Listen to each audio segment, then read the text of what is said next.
welcome to the channel. Today I want to talk to you about the United States National Debt Clock.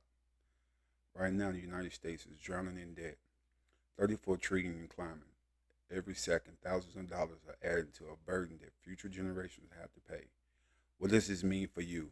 Why should you care? And most importantly, how is this debt driving up the cost of everything from groceries to gas? The answer lies in the U.S. debt clock, a real-time snapshot of America's financial crisis. This isn't just about politics, it's about your wallet. Because when the government spends more than it earns, it doesn't just borrow money, it creates it out thin air. And that flood of new dollars is silently stealing your purchase power through inflation. Think about this. In 1970, a gallon of gas cost 36 cents. Today, over $3.50. A movie ticket back then, $1.55. Now, 15 or more. Wages haven't kept up. The dollar buys less every year. Why? Because when the government and the Federal Reserve print trillions, whether for wars, stimulus checks, or bank bailouts, they dilute the value of the money already in your pocket. So today, we're breaking down the U.S. debt clock. What does these numbers really mean? How they're driving inflation? And what happens if we stay on this path? Because if we don't fix this, the next crisis won't just be a recession. It could be a collapse of the dollar itself. How the national debt grows. Deficit spending. The U.S. spends more than it collects in taxes, borrowing the difference. The Federal Reserve and money printing. When the federal government needs money, the Fed can print it via quantitative easing, increasing the money supply. Interest on debt. The U.S. pays hundreds of billions yearly in interest, money that can fund programs. As we've been reporting, the Senate is taking up a budget bill, which includes changes for laws and programs ranging from Medicaid to the tax code. The national debt stands currently at about $36.2 trillion, and every day, the U.S. spends about $2.6 billion paying the interest on that debt. This is according to the nonprofit, the Peter G. Peterson Foundation. The U.S. has carried debt since its founding, but the amount added to its balance sheet has increased significantly during times of national emergency, according to the Treasury Department. For example, the debt ballooned 4,000% during the Civil War from $65 billion to $3 billion. It increased 381% during the Great Depression, as Franklin Roosevelt's New Deal programs cost billions. And it grew 217% during the U.S. wars in Iraq and Afghanistan between 2001 and 2021. The national debt grows when the U.S. government borrows to fund the deficit, or the gap between what it spends each year and what it takes in revenue, such as taxes and tariffs. There was a brief period between 1997 and 2001 when the U.S. had more revenue than it spent, according to the Peter G. Peterson Foundation. But that came to an end once Washington hiked spending for the Afghanistan and Iraq wars. There are a few reasons why economists worry about the rising U.S. debt, including how much faster it's growing compared to the U.S.'s gross domestic product, or GDP. That metric matters because the GDP signifies the country's economic output, much of which can be taxed, such as revenues from corporations and an individual's income. If debt is higher than the GDP, it means the U.S. could have a harder time paying it off if suddenly asked to. The Treasury Department calculated that the debt to GDP ratio, which means how much more debt the U.S. has than economic output as of the last fiscal year, is 123%. This is also where fears around breaching the debt ceiling come in. The Treasury is limited by law on how much it can borrow to fund government obligations. If the U.S. hits the debt ceiling and exhausts its emergency cash supply, it might have to stop making payments on things like Social Security because money will be prioritized toward paying creditors to avoid default. The debt has grown so much over the past century, the U.S. has come close to hitting this limit and authorized either suspending it or raising it nearly 80 times since 1960, according to the Treasury Department. Most recently, Congress voted to suspend it in 2023 after the government briefly breached it. But that only kept the U.S. beneath the debt ceiling until January 2nd, 2025. The Treasury Department is currently using emergency measures like stopping the sales of new Treasury securities to stop taking on new debt and stay under the debt ceiling. But that money is projected to run out in August, and the U.S. risks breaching the debt ceiling again.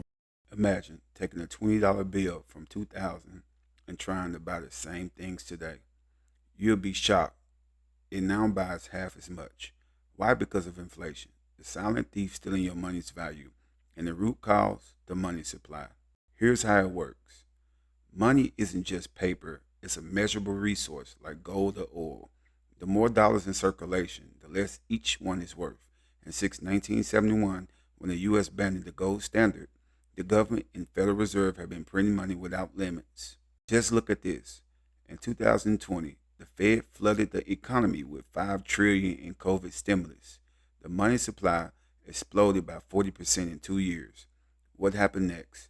Inflation surged to 9%, the highest in 40 years. It wasn't just supply chains.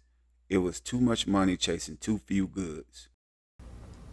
Now, the first step toward understanding the cause of inflation is to recognize that it is always and everywhere a monetary phenomenon.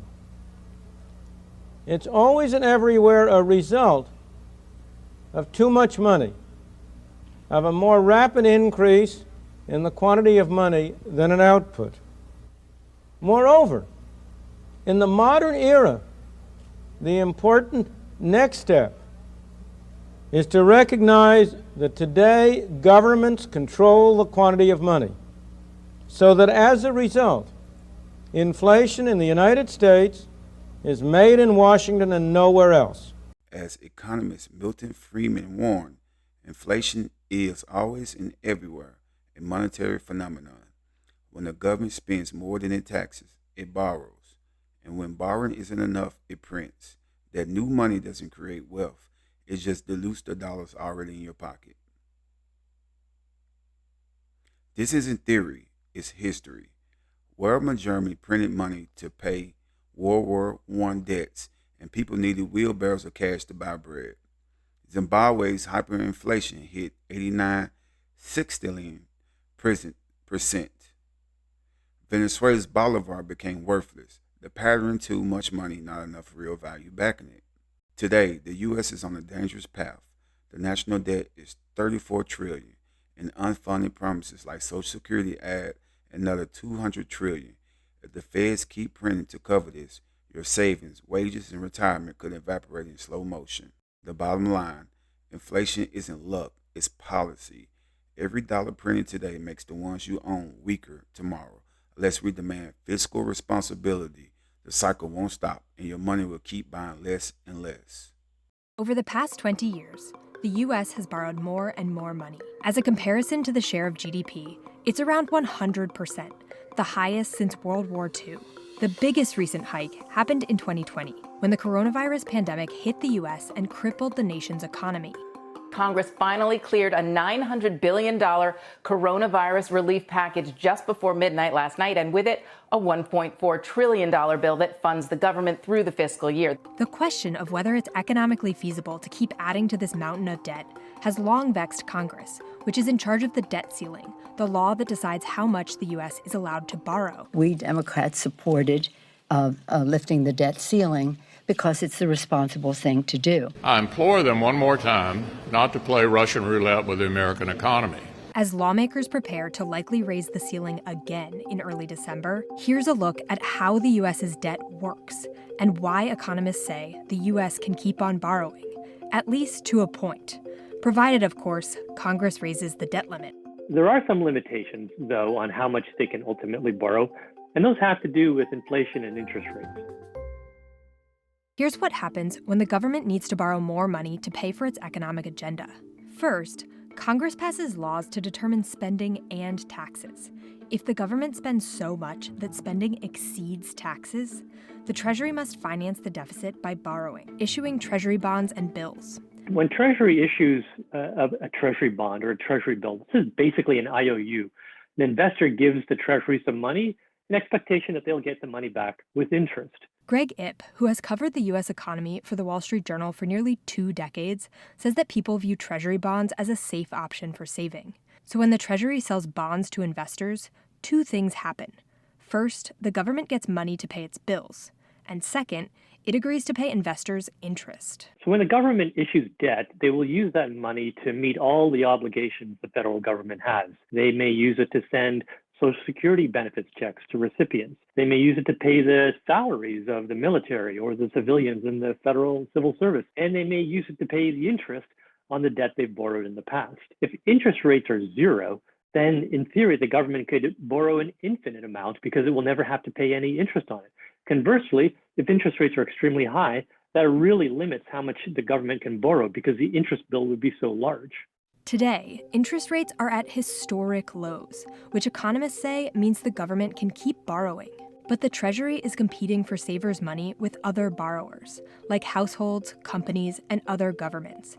If those other people decide to borrow more, the Treasury would have to offer a higher interest rate to attract those savings.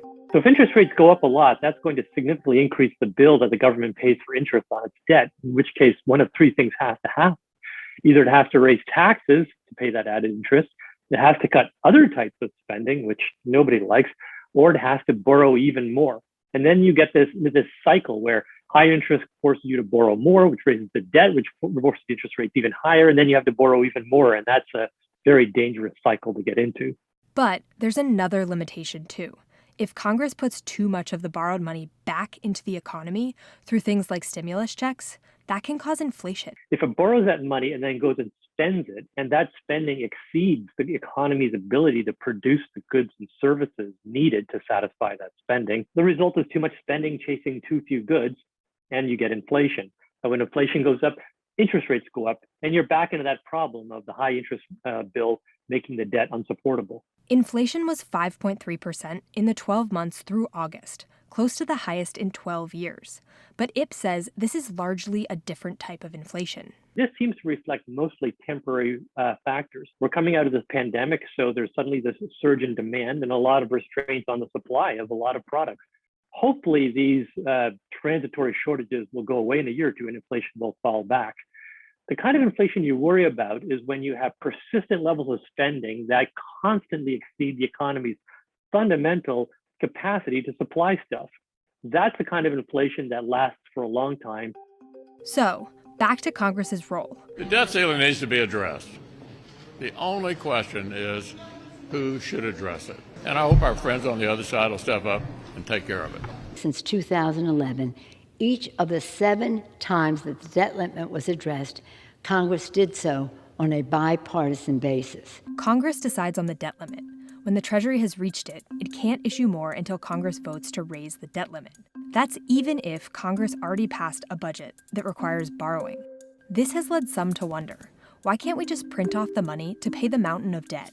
If the Fed prints too much money this way, you're back into that problem of the Treasury spending that money and causing inflation and causing interest rates to go up.